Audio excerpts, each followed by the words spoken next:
സ്ലീഹാകാലം 5-ാം ഞായർ.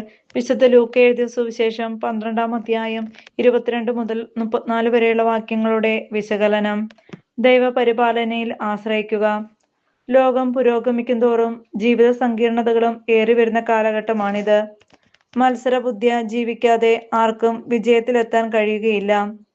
Survival of the fittest, പരിശ്രമശാലികളുടെ അതിജീവനം എന്ന തത്വം ഇന്ന് അനർത്ഥമായിക്കൊണ്ടിരിക്കുന്നു.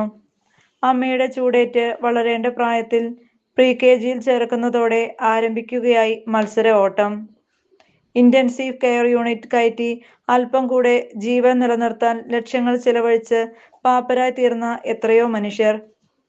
ആദ്യ മാതാപിതാക്കളുടെ പാപത്തോടെയാണ് ആകുലതകളും വ്യഗ്രതകളും ലോകത്തിലേക്ക് കടന്നു വന്നത്. നഗ്നതാബോധം ഉദിച്ചത്. കഷ്ടാരിദിഷ്ടകൾ ഏറ്റുവാങ്ങേണ്ടി വന്നത്. നെറ്റിയിലെ വിയർപ്പൊഴുക്കി വയർ നിറയ്ക്കേണ്ട ഗതികേട് വന്നത്. അതിന്നും തുടരുകയാണ്.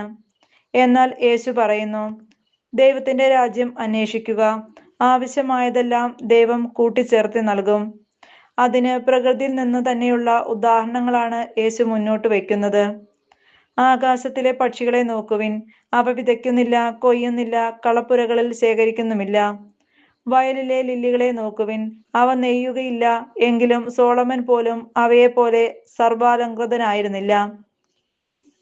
മനുഷ്യേതര ജീവികളും സസ്യജാലങ്ങളും എത്ര ലാഘവത്തോടെയാണ് തങ്ങളുടെ ജീവിതം മുന്നോട്ട് കൊണ്ടുപോകുന്നത്. അതുപോലെ ദൈവത്തിൽ ആശ്രയിച്ച് ജീവിക്കുന്നവരുടെ ജീവിതവും അനായാസകരമായി മുന്നോട്ടു പോകും. ദൈവത്തിൽ മാത്രം ആശ്രയിച്ച് നൂറുകണക്കിന് നിരാശ്രയരെ പരിപാലിക്കുന്ന ആകാശപ്പറവകൾ പോലുള്ള നിരവധി അഭയ കേന്ദ്രങ്ങൾ ഈ വചനത്തിന്റെ ജീവിക്കുന്ന സാക്ഷ്യങ്ങളാണ്. സ്വന്തം ശക്തിയിൽ ആശ്രയിക്കുന്നവർ നിരാശരും അസ്വസ്ഥരുമാകും. കർത്താവ് അരുളി ചെയ്യുന്നു, മനുഷ്യനെ ആശ്രയിക്കുകയും ശാരീരശക്തിയെ അവലംബമാക്കുകയും ചെയ്ത് കർത്താവിൽ നിന്ന് ഹൃദയം തിരിക്കുന്നവൻ ശക്തൻ. കർത്താവിൽ ആശ്രയിക്കുന്നവൻ അനുഗ്രഹീതൻ. അവൻ ആറ്റുതീരത്ത് നട്ട മരം പോലെയാണ്. ജെറമിയ 17:5. വിശ്വാസത്തിന്റെ പിതാവായ അബ്രാഹാം തന്നെ നല്ല ഉദാഹരണം. സ്വന്തം പുത്രനെ ബലി കൊടുക്കാൻ ആവശ്യപ്പെട്ടപ്പോഴും യാതൊരു പിറുപിറുപ്പും കൂടാതെ ദൈവകൽപ്പന നിറവേറ്റാൻ അവൻ തയ്യാറായി.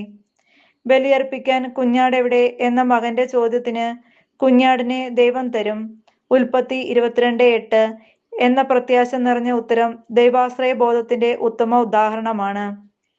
പുരുഷനുമായി സഹവസിക്കുന്നതിനു മുമ്പ് ഗർഭം ധരിക്കും എന്ന അസംഭവ്യ കാര്യം ദൈവദൂതനിൽ നിന്ന് കേട്ടപ്പോൾ, ഇതാ കർത്താവിന്റെ ദാസി, നിന്റെ ഇഷ്ടം പോലെ എന്നിൽ ഭവിക്കട്ടെ എന്ന് മറിയം പറഞ്ഞപ്പോഴും, ഒഴിയാബാധ പോലെ അനർത്ഥങ്ങൾ ജീവിതത്തിൽ അരങ്ങേറിയപ്പോഴും എല്ലാം ഹൃദയത്തിൽ സംഗ്രഹിക്കുവാൻ അവൾക്ക് കഴിഞ്ഞത് ദൈവപരിപാലനയിലുള്ള വിശ്വാസം ഒന്നുകൊണ്ട് മാത്രമാണ്.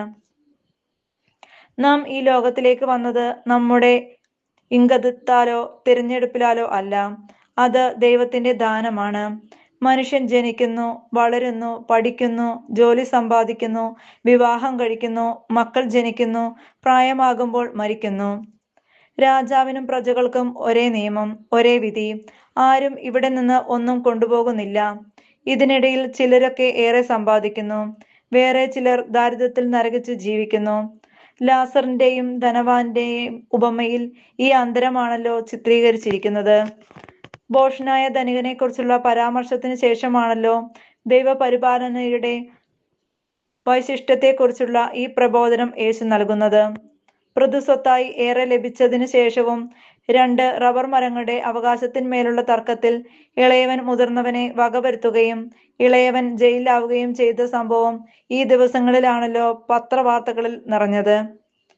2 മരത്തിന്റെ പേരിൽ 2 കുടുംബങ്ങൾ അനാഥമായി.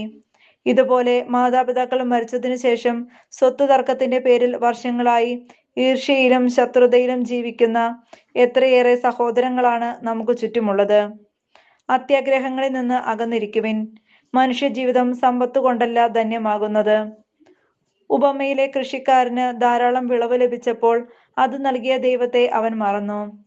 ഞാൻ, എനിക്ക്, എന്റെ എന്നിങ്ങനെ 7 പ്രാവശ്യമാണ് അവൻ തന്നെ സ്വയം പുകഴ്ത്തുന്നത്. ഈ ചിന്ത വലിയ ഭോഷത്വ പാപമാണെന്നും ഇന്ന് രാത്രി ജീവനെ ദൈവം ആവശ്യപ്പെട്ടാൽ ഈ സമ്പാദ്യമെല്ലാം ആരുടേതാകും എന്ന ചോദ്യം നമ്മുടെ മനസ്സിൽ അലയടിച്ചു കൊണ്ടിരിക്കട്ടെ. അതിനാൽ ദൈവസന്നിധിയിൽ സമ്പത്ത് കൂട്ടിവെക്കുക. ധനം ഇതുവരെ ആരെയും തൃപ്തിപ്പെടുത്തിയിട്ടില്ല എന്ന് ഉപമയിലെ ധനവാന്റെ ചിന്താഗതി നമ്മെ പഠിപ്പിക്കുന്നു. അനേക വർഷങ്ങൾക്കുള്ള ധാന്യങ്ങൾ ലഭിച്ചതോടെ അവന്റെ ഉത്കണ്ഠ കുറയുകയല്ല, കൂടുകയാണ് ഉണ്ടായത്. നമ്മുടെ കാര്യത്തിലും ഇത് പ്രസക്തമാണ്. അന്നത്തെ അപ്പത്തിന് വേണ്ടി പ്രാർത്ഥിക്കാനാണ് യേശു നമ്മെ പഠിപ്പിച്ചിട്ടുള്ളത്.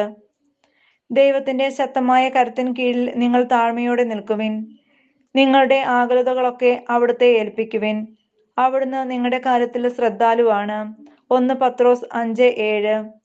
യേശു പഠിപ്പിച്ച പ്രാർത്ഥനയിലെ അവിടുത്തെ രാജ്യം വരണമേ എന്നത് അവൻ പ്രഘോഷിച്ച സമത്വസുന്ദരമായ, സ്നേഹസൃണമായ, പരസ്പര പൂരകങ്ങളായ ദൈവരാജ്യത്തെക്കുറിച്ചുള്ള സ്വപ്നമാണ്.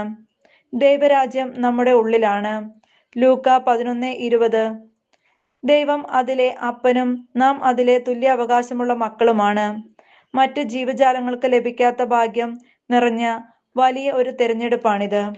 മറ്റ് ജീവികളിൽ നിന്ന് മനുഷ്യനെ വ്യത്യസ്തനാക്കുന്നതും ഇതുതന്നെ. എന്നാൽ വിശേഷ ബുദ്ധിയില്ലാത്ത മറ്റെല്ലാ ജീവജാലങ്ങളും ഉത്കണ്ഠയേതുമില്ലാതെ സ്വസ്ഥമായി ജീവിക്കുമ്പോൾ, വിശേഷ ബുദ്ധിയുണ്ടെന്ന് പറയുന്ന മനുഷ്യൻ മാത്രം ഉത്കണ്ഠയും ആകുലതയും നിറഞ്ഞവനായി മരണം വരെ ജീവിതം തള്ളി നീക്കുന്നു. ദൈവത്തിൽ മാത്രം ആശ്രയിക്കുന്നവന് നമ്മുടെ പിതാവ് രാജ്യം നൽകാൻ പ്രസാദിച്ചിരിക്കുന്നു.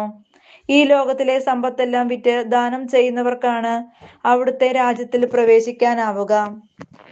സമ്പത്ത് 2 വിധമുണ്ട്: പഴകി നശിക്കുന്നതും നശിക്കാതെ എന്നും നിലനിൽക്കുന്നതും. നമ്മുടെ നശ്വരമായ ജീവൻ നിലനിർത്തുന്നതിനും സുഖജീവിതത്തിനും പേരും പ്രശസ്തിയും നേടുന്നതിനും എത്രയോ കഠിന പ്രയത്നമാണ് നാം ചെയ്യുന്നത്. എന്നാൽ ദൈവത്തിന് പ്രീതികരമായ രീതിയിൽ ജീവിക്കാൻ യാതൊരു ശാരീരിക അധ്വാനവും ആവശ്യമില്ല. നാം ചെയ്യുന്ന അതേ കാര്യങ്ങളിൽ ഒന്ന് മനോഭാവം മാറ്റുക മാത്രം ചെയ്താൽ മതി. ഇതിന് ഏറ്റവും ഉദാത്തമായ മാതൃക വിശുദ്ധ കൊച്ചുത്രേസ്യയുടെ ജീവിതമാണ്. എല്ലാ കാര്യങ്ങളും ദൈവോർമ്മയോടെ ചെയ്യാൻ അവൾ പരിശ്രമിച്ചു. അതിലൂടെ സ്വർഗത്തിലേക്കുള്ള കുറുക്ക് വഴിയാണ് അവൾ നമ്മുടെ മുമ്പിൽ തുറന്നു തന്നത്. അവളെയും പോലെ ഉണ്ണിയേശുവിന്റെ ഇഷ്ടമുള്ള ഒരു കളിപ്പാട്ടമായി നമ്മുടെ ജീവിതത്തെ പരിഗണിച്ചാൽ നമ്മുടെ ജീവിതത്തിൽ ഉണ്ടാകുന്ന തകർച്ചകളും സഹനങ്ങളും അവന്റെ സന്തോഷത്തിനായി വിട്ടുകൊടുക്കാൻ നമുക്ക് കഴിയും.